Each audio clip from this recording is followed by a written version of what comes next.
உங்கள் யாவருக்கும் ஆண்டவருடைய இனிய நாமத்தினாலே நான் வாழ்த்துதலை தெரிவித்துக் கொள்கிறேன். இந்த 4வது நாளிலும் நாம் ஆண்டவருடைய சமூகத்தில் கூடி வந்திருக்கிறோம். அவருடைய வசனங்களை கேட்கும்படி வந்திருக்கிறோம். கர்த்தர் உங்கள் அனைவரையும் ஆசீர்வதிப்பாராக. ஆண்டவருடைய நாமத்தை நான் மையப்படுத்துகிறேன். இந்த அருமையான நேரத்திற்காக ஆண்டவருடைய கிருபை, ஆண்டவருடைய பிரசன்னம் இந்த நேரத்தை நம்மோடு கூட இருக்கும்படியாக நான் ஜெபத்தோடு கலந்து கொள்வோம். ஒவ்வொரு நாளும் நாம் ப்ரையாரிட்டிஸ் ஆஃப் ஃபெய்த், விசுவாசத்தின் முன்னுரிமை குறித்து படித்து கொண்டு வருகிறோம். நம்முடைய வாழ்க்கையில், கிறிஸ்துவ வாழ்க்கையில் விசுவாசம் இல்லை என்றால் நம்முடைய வாழ்க்கையே இல்லை, இல்லையா? விசுவாசம் என்பது காணப்படுவதின் சொல்லுங்க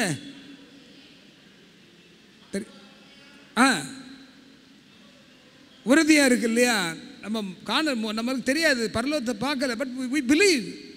ஆண்டவர் நமக்கு தலத்தை ஆயத்தமாக விசுவாசிக்கிறோம், இல்லையா? அந்த விசுவாசத்தில் தான் கிறிஸ்துவ வாழ்க்கையே ஓடிக்கொண்டிருக்கிறத பார்க்குறோம். இன்றைக்கி ஒரு தலைப்பு என்ன கொடுத்துருக்குறாங்கன்னா, கவனமிக்க எளிமை வாழ்வின் சுதந்திரம் அப்படின்னு கொடுத்துருக்குறாங்க.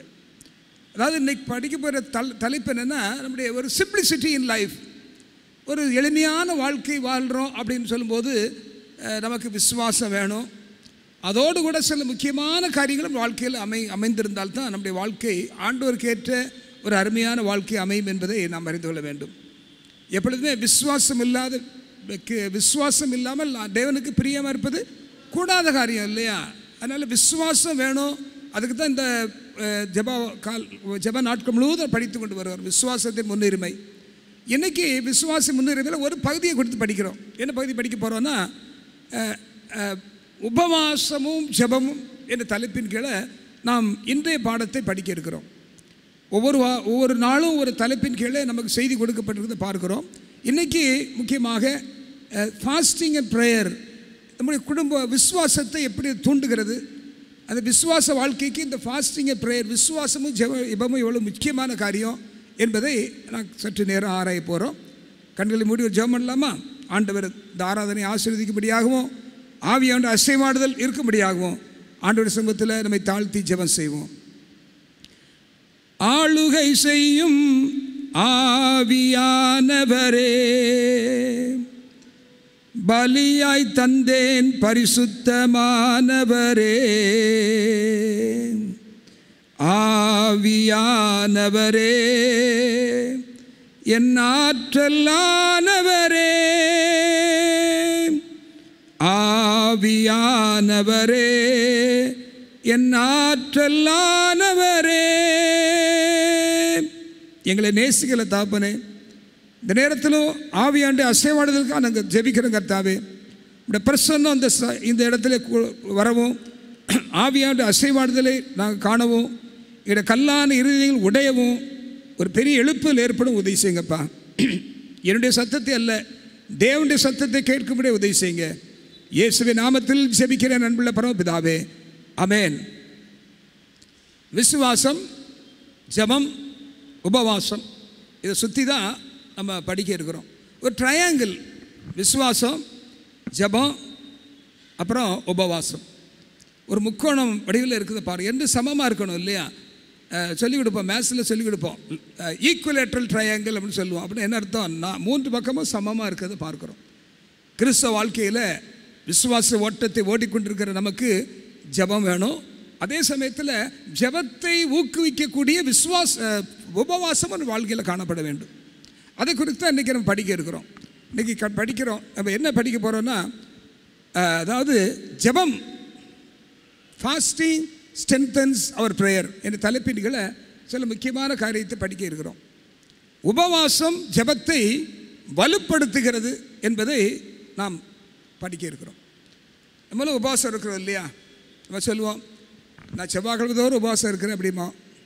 சிலவங்க சொல்லுவோம், வெள்ளிக்கிழமை தோறும் உபவாசம் இருக்கிறேன்னு சொல்லுவோம், இல்லையா? அது உபவாசமாக விரதமா அப்படிங்கிறத யோசிச்சு பார்க்கணும். உபவாசம் வேறு, விரதம் வேறு. பல சமயங்களில் அதை கன்ஃபியூஸ் ஆக்கிக்கிறோம், இல்லையா?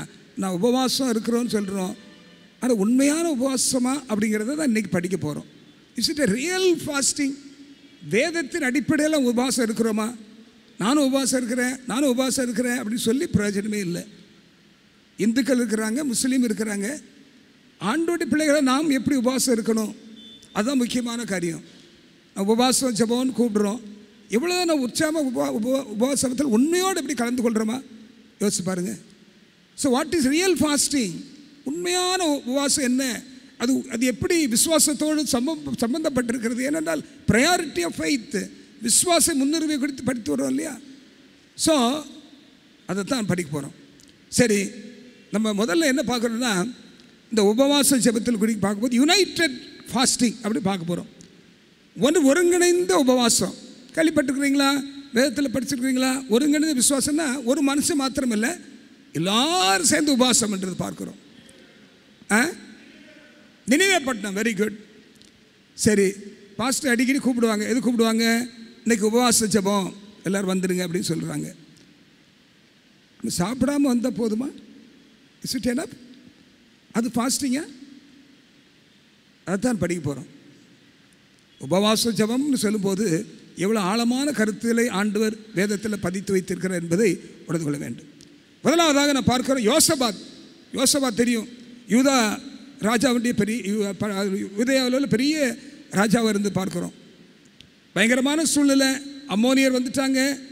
அப்புறம் நம்ம பார்க்குறோம் மோவாபுத்தர் வந்துட்டாங்க. பயங்கரமான சூழ்நிலையில் யோசபாத்துக்கு என்ன செய்யணும் தெரியல. உபவாசம் போட்டான். இல்லை நீங்கள் வசனம்லாம் வாசிக்கிறதுக்கு நம்ம நேரம் இருக்காது, குறித்து வச்சுக்காங்க. 2 நாளாகவும் 20 அதிகாரம் முழுவதும் படித்து பாருங்கள். 3வது வசனத்தை மாத்திரம் வாசிக்கிறேன்.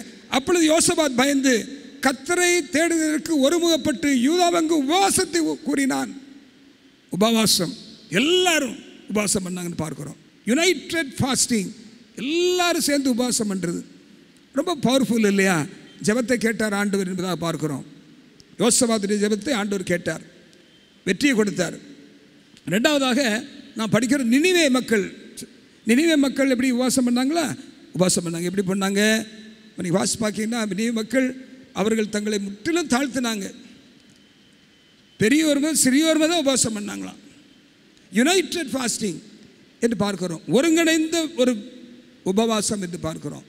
வல்லமையாக ஆண்டவர் கிரியை செய்ய ஆரம்பித்தார். நான் பார்க்கிறோம் நினிவே பட்டணமே மனந்திரும்பி பார்க்கிறோம்.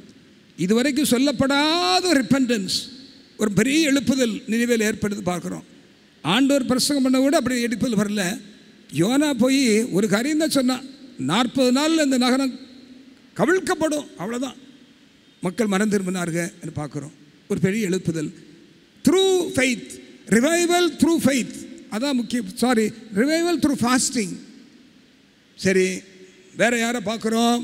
அடுத்து நீ பார்த்தீங்கன்னா எஸ்தரும் தாதிமாரும் சூசான் பட்டணத்தில் எல்லா யூதரும் உபவாசம் பண்ண சொன்னான். பண்ணாங்களா? பண்ணாங்க. வெற்றி கிடைச்சது.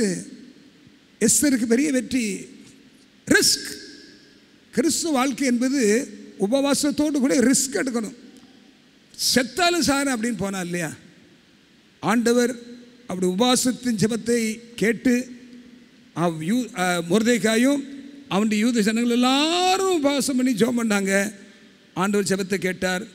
எஸ்தருக்கு பதில் கிடைத்தது. யூத மக்கள் அங்கு விடுவிக்கப்பட்டான்னு பார்க்குறோம். கடைசி காலத்தில் ஒரு சட்டம் வரப்போகுது, டெத் டிகிரி. அப்படிப்பட்ட காலங்களில் நம்ம எப்படி இருக்க போகிறோம்? உபவாசம் இப்போவே உபவாசத்தோடும் ஜெபத்தோடும் ஆண்டவரை தேடவில்லை என்றால் அப்படி மாதிரி மரண சட்டம் வரும் காலத்தில் நாம் நிலைச்சு நிற்க முடியாது. எஸ்தருடைய உபவாசத்துக்கு பார்க்குறோம். எஸ்தர் உபவாசம் பண்ணினாள். எத்தனை நாள்? 3 நாள். வேதத்தில் பார்த்தீங்கன்னா 3 டேஸ்ன்னு வரும். அதில் பெரிய சக்தியும் இருக்குது. அது இப்போ சொல்ல நேரம் இல்லை. தட்ஸ் ரெக்கனிங் தட் டேஸ்ன்னு ஒன்று வரும். அதனால் 3 நாள் அப்படி வரும்போது அதை 3 நாள் எடுத்துக்கொள்ள முடியாது. 3ஆம் நாள் அப்படின்னு போயிட்டா. 3 நாள் உபவாசம் பண்ணோன்னா 3ஆம் நாள் அங்கே சமூகத்தில் போயிட்டா. ஆண்டவர் கிறிஸ்துவானவர் அப்படி சொன்னார் இல்லையா? வேதத்தில் இதை குறித்து விளக்கமாக படிக்கணும். 3 days, in 3 days, after 3 days அப்படின்னு பல வசனங்கள் இருக்கிறத பார்க்குறோம். சரி, அடுத்தது யார் எங்கே பார்க்குறோம்? யாருடைய ஒரு பெரிய சபை ஜெபம் பண்ணாங்க. எந்த சபை? அந்தியோகியா சபை. எல்லாரும் ஜெபம் பண்ண ஆரம்பிச்சாங்க. அப்போஸ்தலர் நடவடிக்கை புஸ்தகம் 13வது அதிகாரம் 1-2 வசனங்களை வாசிச்சு பாருங்க. Acts chapter 13 verses 1 and 2. 2வது வசனத்தை வாசிக்கிறேன். அவர்கள் கர்த்தருக்கு ஆராதனை செய்து உபவாசித்துக் கொண்டிருந்தார்கள் என்று பார்க்கிறோம். சபையாரே உபவாசம் பண்ணாங்கன்னு பார்க்குறோம். இதெல்லாம் யுனைடெட் ஃபாஸ்டிங், ஒருங்கிணைந்து உபவாசம் என்று பார்க்கிறோம். தனிப்பட்ட நபர் அல்ல, ஒருங்கிணைந்து உபவாசம் பண்ணுறதை பார்க்கிறோம். எஸ்தரும் கூட்டமும், யோசபாத் அண்ட் யூதா ஜனங்கள் எல்லாரும் அப்படி பல இடங்களில் நம்ம பார்க்குறோம் இல்லையா? இந்த திருச்சபையிலும் எல்லாரும் உபவாசம் பண்ணாங்கன்னு பார்க்குறோம். 14வது அதிகாரம் அப்போஸ்தலர் 23 வசனத்தில் வாசிக்கிறோம். என்ன வாசிக்கிறோம்? அல்லாமலும் அந்த சபைகள் மூப்பர்களை ஏற்படுத்தி உபவாசம் பண்ணி ஜெபம் பண்ணாங்க பார்க்குறோம். எப்பவுமே உபவாச ஜெபம் ஒரு வல்லமையுள்ள ஜெபம் என்று பார்க்கிறோம். It's a powerful prayer. Fasting prayer is a powerful prayer. ஒரு வல்லமையான ஜெபம் என்பதை நாம் உணர்ந்து கொள்ள வேண்டும். நான் அடுக்கிக்கொண்டே போகலாம், ஏன்னா நமக்கு நேரம் ஒன்லி ½ an hour தான், அரை மணி நேரம் தான் பிரசங்கம். அதனால் நிறைய காரியங்களை சொல்லிக்கிட்டே போக முடியாது. சுருக்கமாக உபவாசமும் இந்த விசுவாசமும் எப்படி சம்மந்தப்பட்டிருக்குது? ஏன்னா ப்ரையாரிட்டிஸ் டு ஃபெய்த், அதான் நம்முடைய முக்கியமான சமாச்சாரம் இல்லையா? இந்த ஜெப நாட்களிலே ப்ரையாரிட்டிஸ் டு ஃபெய்த், எப்படி விசுவாசத்துக்கு முன்னுரிமை கொடுக்க வேண்டும். இன்றைக்கி எப்படி பார்க்குறோம்? உபவாசத்தின் மூலமாக முன்னுரிமை. எதற்கு? விசுவாசத்திற்கு. நீங்கள் விசுவாசம் இல்லைன்னா உபவாசம் பண்ண முடியாது இல்லையா? ஒரு காரியத்தை விசுவாசித்தான், நான் ஜெபம் பண்ண போகிறேன், எனக்கு இந்த காரியத்தை ஆண்டவர் வாய்க்க செய்வார் என்று விசுவாசத்தோடு உபவாசம் பண்ணி ஜெபித்தால்தான் ஜெபம் கேட்கப்படும் இல்லையா? அதனால் faith and fasting are interrelated. You cannot separate two sides of a coin. ஜெபம், ஃபாஸ்டிங் அண்ட் ஆல்சோ ஃபெய்த், 3. சரி சரி, இன்னும் சில தனிமையாக உபவாசம் பண்ணாங்க. இண்டிவிஜுவல் ஃபாஸ்டிங், பர்சனல் ஃபாஸ்டிங் சிலவங்க இருந்திருக்கிறாங்க. யார் இருந்திருக்கா? ஏதாவது சொல்ல முடியுமா? தனிப்பட்ட உபவாசம். இவ்வளோ நேரம் பார்த்தோம் யுனைடெட் ஃபாஸ்டிங். தனிப்பட்ட உபவாசம் யாராவது சொல்லுங்க. யார்? தானியல். Very good. டேனியல் உபவாசம் பண்ணார். சரி, இன்னும் ஒன்று ஒன்றா பார்த்துருவோம். யார் உபவாசம் பண்ணான்னு பார்க்கலாமா? பர்சனல் உபவாசம் பண்ண சில நபர்களை குறித்து படிக்க இருக்கிறோம். யார் இருக்கா? முதல்ல யார் பார்த்தீங்கன்னா மோசே. உபவாசம் பண்ணாரா? உபவாசம் பண்ணாரா? எத்தனை நாள்? 40 நாள். எங்கே உபவாசம் பண்ணார்? சீனாபலியில் இல்லையா? 40 நாள். யாத்திரையாகமும் 34வது அதிகாரம் 27, 28 வசனத்தில் ஒரு காரியத்தை வாசிக்கிறேன்.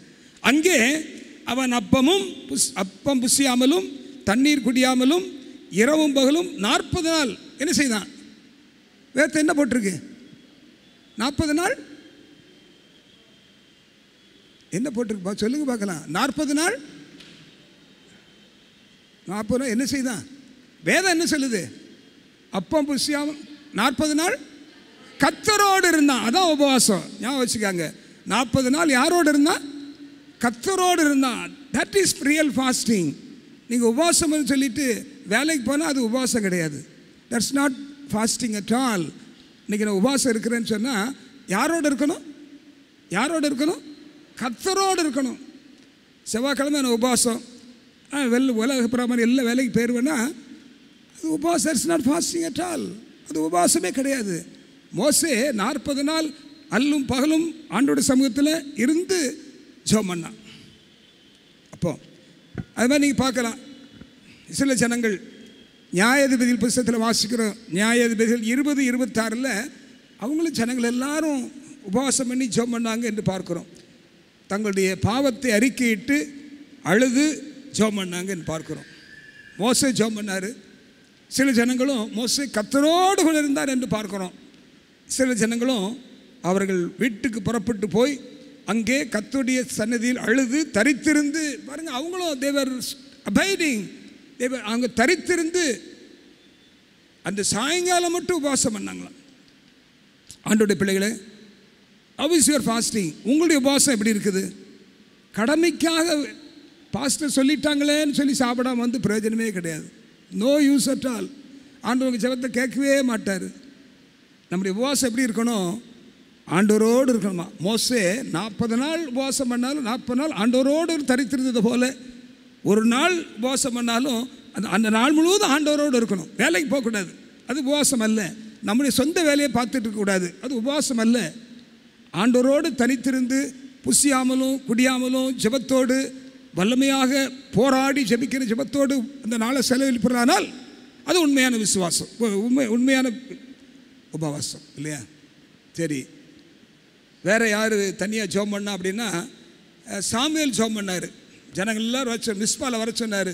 வர சொல்லி தண்ணி வச்சு ஊற்றி, ஆனால் என்ன அர்த்தம்? தண்ணி ஊற்றுனா என்ன அர்த்தம் தெரியுமா? போரிங் வாட்டர் என்ன அர்த்தம்? இருதயத்தை ஊற்றுறது. இருதயத்தை ஊற்றுறது. யார் இருதயத்தை ஊற்றுனா ஞாபகம் இருக்கா? அன்னாள் எங்கே போனா? ஆலயத்து போன இருதயத்தை ஊற்றிட்டாலாம். அப்படி அதுதான் தண்ணீரை ஊற்றுதல் அனுபவம் என்னவென்றால் போரிங் அவுட் த ஹார்ட். எல்லாத்தையும் ஆண்டவர் சமூகத்தில் சொல்கிறது தான். எனக்கு அருமையான ஆண்டவர் பிள்ளைகளே, இங்கு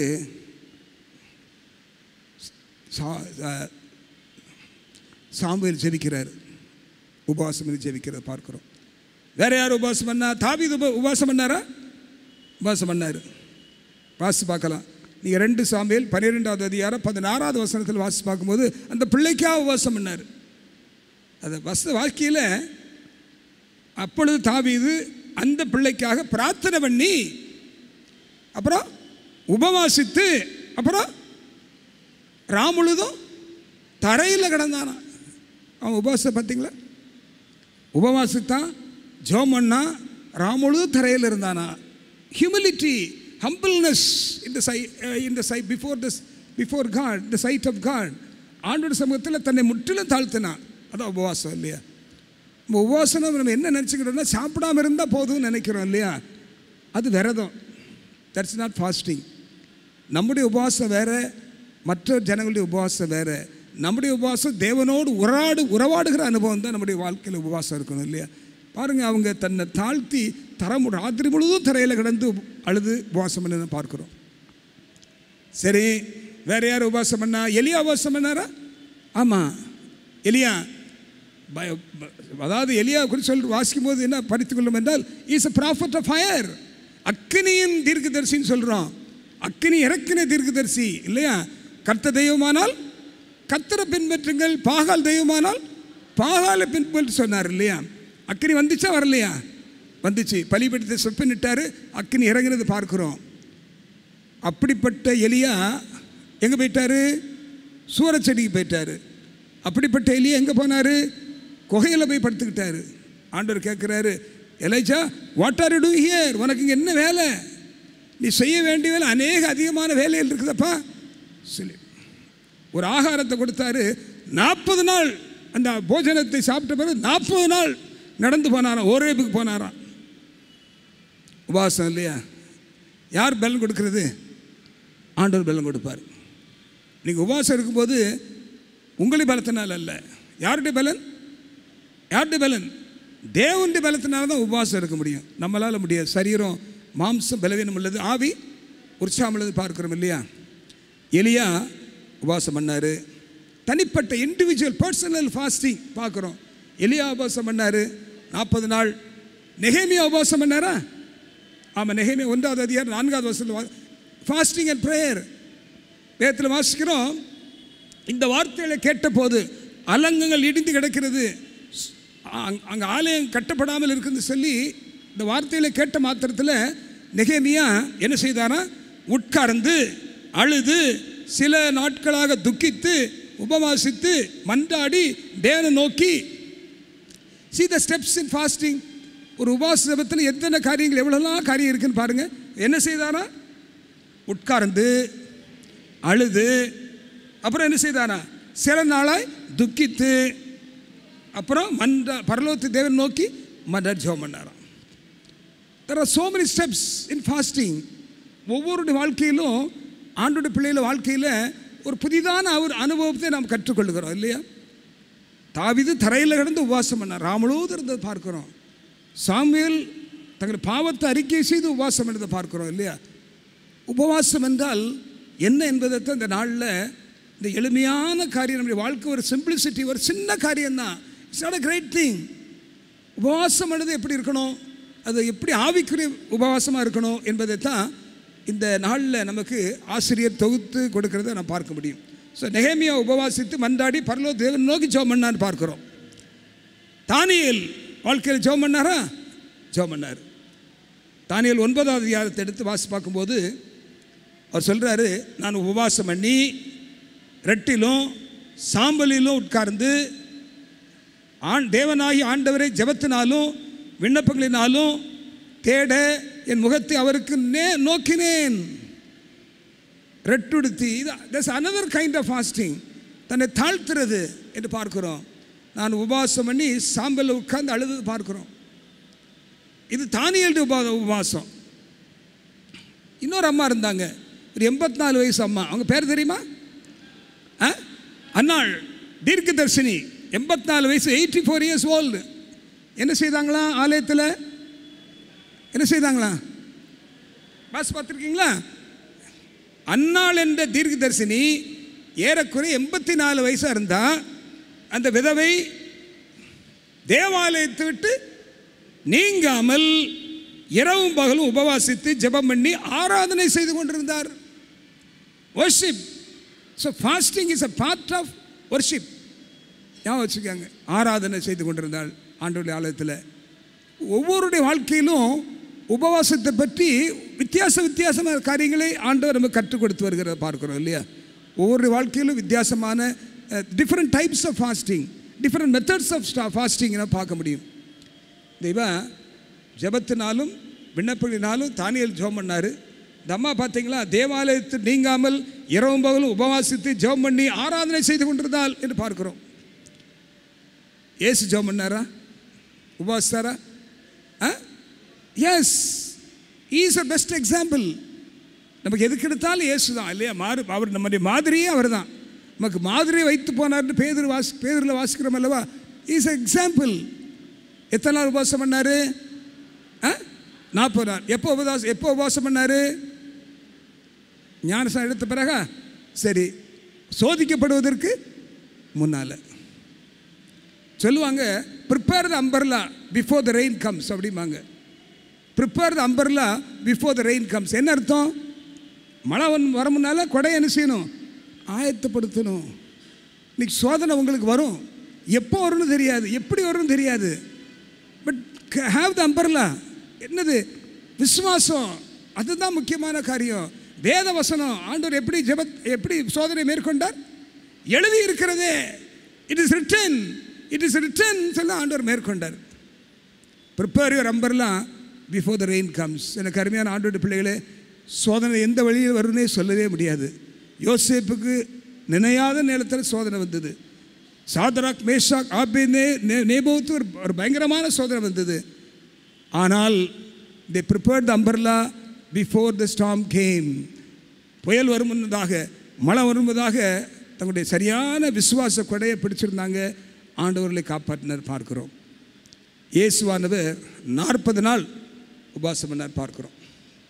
சரி, இந்த உபவாசம் அடுத்து என்ன பார்க்க போகிறோன்னா, ஹவு டு அப்சர்வ் ஃபாஸ்டிங். எப்படி உபவாசம் செய்யணும்? அது ஒரு இல்லையா? இவ்வளோ நேரம் பார்த்தோம் யுனைடெட் ஃபாஸ்டிங், மொத்தமாக ஒருங்கிணைந்த உபவாசத்தை பார்த்தோம். இப்போ என்ன பார்த்தோம்? Personal fasting. தனியாக யாரெல்லாம் உபவாசம் பண்ணால் அவங்க உபவாசம் எப்படி இருந்தது, எப்படிப்பட்ட உபவாசம் இருந்தது, ஒவ்வொரு உபவாசத்தில் என்னென்ன காரியங்களை கற்றுக்கொண்டோம் என்பதை நான் பார்த்தோம். இப்போ என்ன பார்க்க போகிறோன்னா, நம்முடைய உபவாசம் எப்படி இருக்கணும். ஃப்ரான்சிஸ் வாசித்தாங்க இல்லையா? கேட்டிங்களா? எந்த புத்தகத்திலேருந்து வாசித்தார் ஃப்ரான்சிஸ்? மத்தேயு எத்தனாவது அதிகாரம்? 6வது. எந்த வசனங்கள் சொல்லி பார்க்கலாம்? 16, 17 முக்கியமான வசனம்.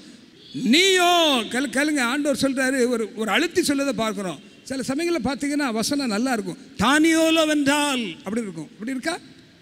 இன்னொரு வசனம் அதே மாதிரி எங்கே சொல்ல முடியுமா? தானியோல வென்றால்னு பார்க்குறோம். இன்னொரு இதை மாதிரி ஒரு வசனம் எங்கே இருக்கு? தானியோல வென்றால் இருக்குல்ல. இன்னொரு வசனம் இதை மாதிரி யோனாவை வென்றால் எங்கே இருந்தான்? அடித்தட்டு இருந்தான். தானியேல் மேலே இருந்தார், யோனா அங்கே இருந்தார், கீழே இருந்தார். சரி, நம்ம உபவாசிகள் எப்படி இருக்கணுமா? உபவாசம் வந்து எல்லாருக்கும் கொட்டடி சொல்லிகிட்டு இருக்கக்கூடாது. உங்கள் உபவாசம் உங்களுக்கு தான் தெரியணும், ஆண்டவருக்கு தான் தெரியணும் இல்லையா? அந்த அமாயக்காரரை போல் நம்ம பகட்டான வேஷம் போட்டு உபவாசம் பண்ணுறது பிரயோஜனம் இல்லை. இன்றைக்கி நான் உபவாசம் பண்ணுறேன், இன்றைக்கி நான் உபவாசம் பண்ண சொல்லி பிரயோஜனமே கிடையாது. நீயோ உபவாசிக்கும் போது என்ன செய்யணுமா? மனுஷருக்கு பார்க்காதுங்க, அந்தரங்கத்தில் பிதாவு மாத்திரம் பார்க்கும்படியாக உபவாசம் பண்ணணும்னு சொல்கிறார். அதனால் நம்முடைய உபவாசம் எப்படி இருக்குது? உபவாசத்தில் அடுத்து எப்படி வாசிக்கிறோன்னா, தேவனை we should remember God. சகரியால் வாசி பார்க்கலாம். சகரி 7வது அதிகாரம் 5-3 வாசிப்பாருங்க. நினைவு கூற வேண்டும். அடுத்து என்ன வாசிக்கிறோம்? சங்கீதம் 69:10 வாசிக்கிறோம். எப்படி உபவாசம் பண்ணணுமா? நான் என் ஆத்மா வாடும்படி உபவாசித்தேன். அழுகையோடு ஆத்மா ஆடும்படி உபவாசிக்கிறது பார்க்கிறோம். வாடும்படி. சங்கீதம் 35:13 வாசிக்கிறோம். எப்படி வாசிக்கிறோம்? ஆத்மாவை தாழ்த்த வேண்டும். we should humble our souls when we fast. உபவாசம் செய்யும் பொழுது நம்ம முழு தாழ்த்த வேண்டும். ஆண்டவர் சமூகத்தில், ஆண்டவரே நான் ஒன்றுமில்லை ஆண்டவரே, அவன் சின்னர். ஆயக்காரன் ஜெபம் பண்ணால என்ன ஜெபம் பண்ணா? ஆண்டவரே பாவியாயின் மீது கிருபையார். அவ்வளோதான். Very simple, very humble prayer. Only 7 worded prayer, that's all. ஆங்கிலத்தில் வாசித்தீங்கன்னா 7 வார்த்தை தான் இருக்கும். But that is one of the best recorded prayers in the Bible. பயங்கரமான ஆழமான கருத்துள்ள ஜெபம் என்று பார்க்கிறோம். நினைவு கூற வேண்டும், அழ வேண்டும், ஆத்மாவை தாழ்த்த வேண்டும். இன்னைக்கு உண்மையான உபவாசத்தை குறித்து ஏசாயில் வாசிக்கிறோம் இல்லையா? ஏசாயில் வாசிக்கிறோம். அவங்க கேட்குறாங்க. ஏசாயா 58வது அதிகாரத்தில் நீங்கள் வாசி பார்க்கும்போது அப்படி வாசி பாருங்கள். 3லேருந்து 7 வரைக்கும் இந்த கொஞ்சம் தியானம் பண்ணி வாசி பாருங்கள். வீட்டில் என்ன போட்டிருக்குது? அவ கேட்குறாங்க, நாங்கள் உபவாசம் பண்ணும்போது நீர் நோக்காமல் இருக்குது என்ன ஆண்டவரே கேட்குறாங்க. நாங்கள் உபவாசம் பண்ணுறதில்ல, ஏன் ஆண்டவரை பார்க்கலைங்களே? கொஸ்டின் பண்ணுறாங்க. தேர் கொஸ்டினிங் காட். நோக்காமல் இருக்குது என்ன? நாங்கள் எங்கள் ஆத்துமாக்களை ஒடுக்கும் போது நீர் அதை அறியாமல் இருக்குது என்ன? ஆண்டவர் உபவாசம் பண்ணுற மாதிரி ஏன் ஆண்டவரை கேட்கல? ஏன் ஆண்டவரை பார்க்கல? ஆண்டவர் சொல்கிறாரு, என்ன சொல்கிறாரு? நீங்களோ இதோ நீங்கள் உபவாசிக்கும் நாளிலே உங்கள் இச்சையின்படி நடந்து உங்கள் வேலையிலெல்லாம் கட்டாமல் செய்கிறீர்களாக ஆண்டவர் சொன்ன இல்லையா? இன்னைக்கு உபவாசம் பண்ணும்போதுன்னா ஒரு முக்கியமான உபவாசம் பண்ணும்போது எல்லா வேலையும் விட்டுறணும். ஆண்டோட சமூகத்தில் காத்திருக்கணும். மோசே இருந்தாலே 40 நாள் ஆண்டோட சமூகத்தில் இருந்தது போல் இந்த நாள் முழுவதும் ஆண்டோட சமூகத்தில் இருந்தால் தான் உண்மையான உபவாசம் என்று பார்க்குறோம். ஆண்டவர் சொல்கிறாரு, நீங்கள் உபவாசிக்கும் போது இப்படிலாம் இருந்தீங்களே, எப்படி நான் அவங்களுக்கு உபவாசத்துக்கு பதில் கொடுப்பேன் அப்படிங்கிறாரு. யோசிச்சு பாருங்கள், நம்முடைய உபவாசம் எப்படி இருக்குது? இதை காலையில் சாப்பிட்டோம், அன்றைக்கி காலையில் சாப்பிட மாட்டேன், அது உபவாசமா? வந்து நம்ம வேண்டாத வேலையை வேண்டாத பேச்சு பேசிடுறோம், ஓய்வு நாளில் மீறிடுறோம். What's the use of fasting? உபவாசம் பண்ணி என்ன பிரயோஜனம்? ஒன்றுமே இல்லை. நம்ம மத்தியானம் சாப்பிட மாட்டோம், தட் இஸ் விரதம், இட்ஸ் நாட் ஃபாஸ்டிங். அருமையான ஆண்டோட பிள்ளைகளே, இந்த ஜெப நாட்களிலே உண்மையான உபவாசத்தை குறித்து நாம் தீர்க்கமாக படித்து அறிந்து கொண்டு அதன்படி நடக்கணும். அப்படி தான் ஆண்டவர் கேட்குறாரு. உபவாசம் என்ன செய்யணும்னு சொல்லும்போது ஆண்டவர் சொல்கிறார். அதனால் உபவாசம் என்ன செய்யணுமா? ஒரு 4-5 காரியம் சொல்கிறார். அக்கிரமத்தின் கட்டுகளை அவிழ்க்கிறது, நுகத்தடியின் பிள்ளைகளை நெகிழ்கிறது, நெருக்கப்பட்டவர்களை விடுதலையாக்குறது, சகல நுகத்தடிகளையும் உடைத்து போடுறது, பசியுள்ளவனுக்கு ஆகாரத்தை பகிர்ந்து கொடுக்கிறது, துரத்துண்டு இஸ்ரவேலரை சிறுமியானவர்களை வீட்டில் சேர்த்து கொள்கிறது. முடியுமா? ரோட்டில் போகிறவன் வீட்டில் கொண்டு வைக்க முடியுமா? இதான் உபவாசம். ஆண்டோடைய உபதேசத்தை சீசர்களாக தாங்கிக் கொள்ள முடியும். It's a hard saying. ஆண்டவர் கேட்குறார், நீங்களும் போய்விட மனதாக இருக்கிறீர்களோன்னு கேட்டார். ஏன்னா அவள் உபதேசம் ரொம்ப கஷ்டமான உபதேசம். This hard saying. இது எப்படி நிலைநிற்க முடியும்னு டீச்சர் சொல்லி கொண்டாங்க இல்லையா? Hard saying. பாருங்கள், வெளியில் போகிறவன தூக்கி வீட்டில் உட்கார வைக்கணுமா? அதான் உபவாசமா? வஸ்திரம் இல்லாமல் ஒருத்தர் வஸ்திரம் கொடுக்குறோமா? அதுதான் உபவாசமா? துரத்துண்ட சிறுமையானவர்களை வீட்டிலே சேர்த்துக்கொள்வதும், வஸ்திரம் இல்லாமலை கண்டு அவனுக்கு வஸ்திரம் கொடுப்பதும், உன் மாம்சமான உன்னை ஒழிக்காமலும் இருக்கணும். அப்படின்னு என்ன அர்த்தம்? ஒருத்தர் வர்றாரு, கடன் கேட்க வர்றாரு, நீங்கள் நல்ல வசதியாக இருக்கிறீங்க, ஐயா ஒரு 1000 ரூபா கொடுங்கன்னு கேட்டால், இல்லை எனக்கு பணமே இல்லையே, ஒன்றுமே இல்லையே சொல்கிறோமா? வீட்டில் இருந்துட்டு நான் வீட்டில் இல்லைன்னு ஃபோன் பண்ணி சொல்லியிருந்தோமா? அது உபவாசமா? யோசிச்சு பாருங்கள். இதெல்லாம் கள்ள உபவாசம், தேசம் போட்ட உபவாசம் என்று பார்க்குறோம். நம்முடைய உபவாசம் எப்படி இருக்குது? ஆண்டவர் அர்த்தம் கேட்குறாரு. இதெல்லாம் செய்ததான் நீ உண்மையான உபவாசம் பண்ணுறேன்னு அர்த்தம்னு பார்க்குறோம். நம்முடைய உபவாசம் எப்படி இருக்கணும்? அடுத்த வாசிக்கிறோம், உபவாசம் எப்படி இருக்கணும்? நெகேமியாவில் வாசிக்கிறோம் 9:1-2 சாம்பலில் உட்கார்ந்து உபவாசம். யோவேலில் வாசிக்கிறோம் புலம்பல், தாழ்த்துதல். இதுதான் நம்ம உபவாசத்தில் இருக்கணுமா? வாசிக்கிட்டே வந்தீங்கன்னா நீங்கள் பார்த்துட்டே வரலாம். நெகேமியாவில் வாசிக்கிறோம் 9 தன்னை தாழ்த்தினார்கள் என்று வாசிக்கிறோம். கடைசியாக ஒரு காரியம் சொல்லி முடிச்சிடுறேன், நேரம் ஆயிடுச்சு.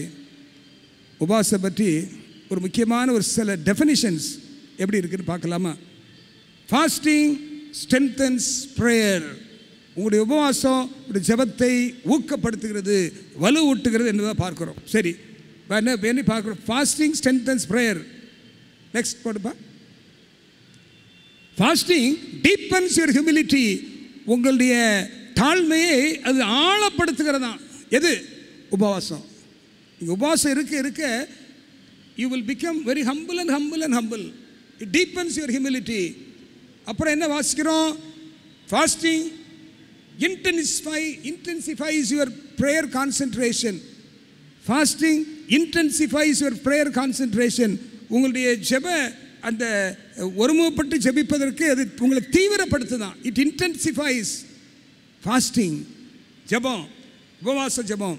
Fasting solidifies determination. solidifiesனா என்ன அர்த்தம் தெரியுமா?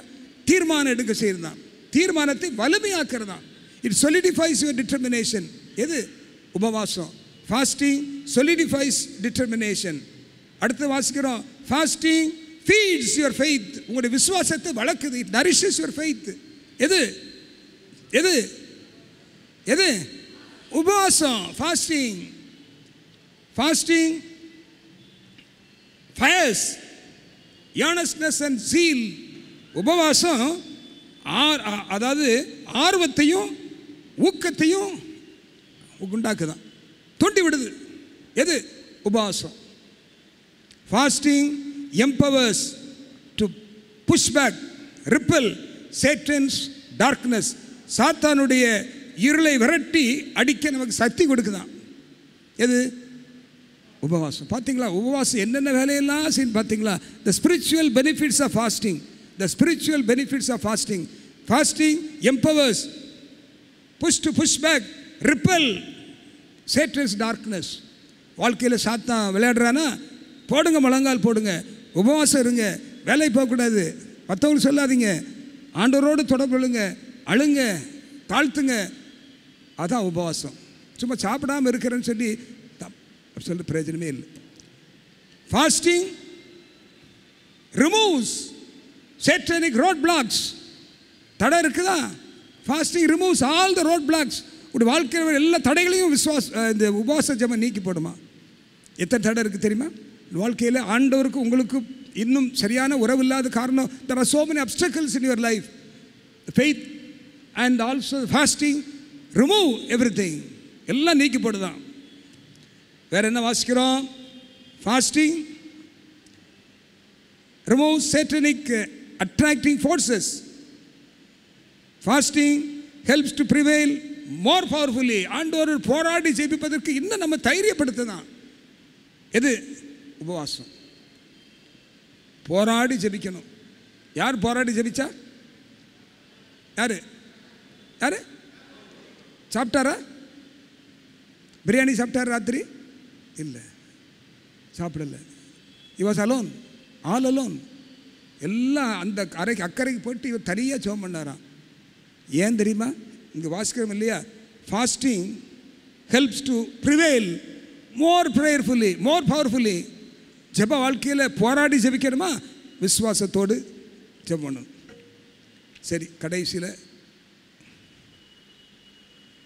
என்ன இருக்குது சொல்லுங்கள் பார்க்கலாம். சத்தமாக சொல்லுங்கள். எல்லோரும் உபவாசம் இருந்து வந்திருக்கீங்களா? என்ன சத்தமே வர மாட்டேங்குது. ஃபாஸ்ட்னா என்னது? உபவாசம். ஃபாஸ்டிங், ஃபாஸ்ட், உபவாசம். எஃப் இருக்கு இல்லையா? இதிலெல்லாம் ஹவு டு ரிஃப்ரைன், என்னெல்லாம் நம்ம விட்டு விலகணும் அங்கே 4 காரியத்தில் சொல்லி முடிச்சிடுறேன். ஃபாஸ்டிங் அப்படின்னு சொல்கிறோம் இல்லையா? இந்த fast F stands for food. உபவாசத்தில் ஆகாரத்தில் ஒரு விளக்கம் இருக்கணும். அது முதல் காரியம் இல்லையா? அது நம்ம எல்லாருமே செய்கிறோம். ஆகாரத்தில் ஒரு விளக்கம். we refrain from food. ரெண்டாவது என்னது? A stands for aspirations. ஏற்கனவே வசனம் வாசித்தோம். நீங்கள் எப்படி உபவாசம் பண்ணுறீங்க? உங்களுடைய இச்சைகள் நிறைவேற்றும்படி உபவாசம் பண்ணுறோம் இல்லையா? அதான் இந்த ஆஸ்பிரேஷன்ஸ். நம்முடைய இச்சைகள் நிறைவேற்றும்படி உபவாசம் பண்ணவே கூடாதான். Refrain from all the aspirations. ஆண்டவர்கிட்ட எனக்கு ஒரு வீடு வேணும்னு சொல்லி உபவாசம் பண்ணலாமா? உபவாசம் பண்ணலாமா? அதில் அது வந்து நம்முடைய ஆசை இச்சை நிறைவேற்ற காரியம். ஆவிக்குரிய காரியத்தில் உபவாசம் நமக்கு ரொம்ப அவசியம். பாவத்தை மேற்கொள்வது, ஆண்டவரோடு நெருங்கி ஜீவிப்பதில், வேதம் வாசிக்கிறதுல, இன்னும் முழங்கால் போடுறதில், காலையில் எந்திரிக்கிறதில், இப்படிப்பட்ட காரியங்களை உபவாசம் இருந்து ஜெபிக்கிறது தான் முக்கியமான காரியம். எழுதி நாட் ஆஸ்பிரேஷன். எனக்கு அது வேணும் இது வேணும் கேட்டு உபவாசம் பண்ணி ஜெபம் பண்ணதில் பிரயோஜனமே இல்லை. கடவுள் சொல்கிறார் இதான் உபவாசம் அப்படின்னு கேட்டுருவார். அப்புறம் எஸ் பார்வையில் என்ன அர்த்தம்? அன்னைக்கு செல்ஃபோன் எடுக்கலாமா? டிவி பார்க்கலாமா? இப்போ செல்ஃபோன் இல்லாமல் இருக்கவே முடியலை இல்லையா? Very difficult. கொஞ்சம் நேரம் விட கையில் இல்லாமல் இருக்க முடியாது சூழ்நிலை ஆகிப்போச்சு. இப்போது கோயிலுக்கு வந்தால் விட பையங்க அதை தான் நோண்டிகிட்டு இருக்கிறாங்க. ரொம்ப வருத்தப்படுவேன். அவங்கள பார்ப்பேன், செல்ஃபோனை கையில் வச்சுருக்குறாங்க. ஆண்டுடைய பரிசுத்தமான ஆலயம் இல்லையா? அதில் நம்ம இதெல்லாம் கொண்டு வந்து பார்த்துக்கிட்டு இருக்கலாமா? வீட்டில் பாருங்கள், நேரம் ஒதுக்கணும். when you are fasting your sight is very important. எதை பார்க்குறீங்க? டிவி பார்க்குறோமா? உபவாசம் பண்ணிக்கிட்டு டிவி பார்க்கலாமா? உபவாசம் பண்ணிக்கிட்டு இந்த செல்ஃபோனில் உள்ள காரியங்களை பார்க்கலாமா? Restriction, restrain from your sides. கடைசி என்னதுன்னா தாட்ஸ். முக்கியமான காரியம், உங்களுடைய எண்ணம் எப்படி இருக்கணும்? ஃபோக்கஸ்ட். எனக்கு அருமையான ஆண்டவர் பிள்ளைகளே, ஜெபம் பண்ணுவோம். ஆண்டவரே, இப்படிப்பட்ட உபவாசம் எனக்கு தேவை. ஆண்டவரே, விசுவாசத்தின் முன்னுரிமையில் ஒரு சிறிய காரியம் என்னென்னா, ஒரு எளிமையான காரியம் என்னென்னா உபவாசம் பண்ணுறது தான். அதுக்கு நீங்கள் என்ன பணம் கொடுக்கலாம் வேண்டியதே இல்லை. No need of spending money. kneel down and pray with fasting, prevail, God will answer your prayers. ஜெபம் பண்ணலாமா? கண்கள் மூடி ஜெபம் பண்ணுவோம். ஆண்டவரே, எனக்கு இப்படிப்பட்ட உபவாசத்தின் வல்லமையை தாரும்னு சொல்லி ஜெபம் பண்ணுவோமா? ஜெப ஆவி ஊற்றும் ஐயா, ஜெபிக்கணும் ஜெபிக்கணுமே. ஜெப ஆவி ஊற்றும் ஐயா, ஜெபிக்கணும் ஜெபிக்கணுமே. உபவாசித்து உடலை ஒருத்து, உபவாசித்து உடலை ஒருத்து ஒவ்வொரு நாளும் ஜெபிக்கணுமே. ஜெப ஆவி ஊற்றும் ஐயா, ஜெபிக்கணும் ஜெபிக்கணுமே. ஜெப ஆவி ஊற்றும் ஐயா, ஜெபிக்கணும் ஜெபிக்கணுமே. எங்களை நேசிக்கல தாப்பனே, ஜெப ஆவியை ஊற்றப்பா. ஆண்டவரே, எங்கள் இதயத்தில் உபவாசத்தின் வல்லமையை எங்கள் அறிந்து கொள்ள முடியாது, எங்களுக்கு புரிந்து கொள்ள சக்தி தாருங்கப்பா. எங்களுடைய மனக்கண்களை திறந்தரலும்.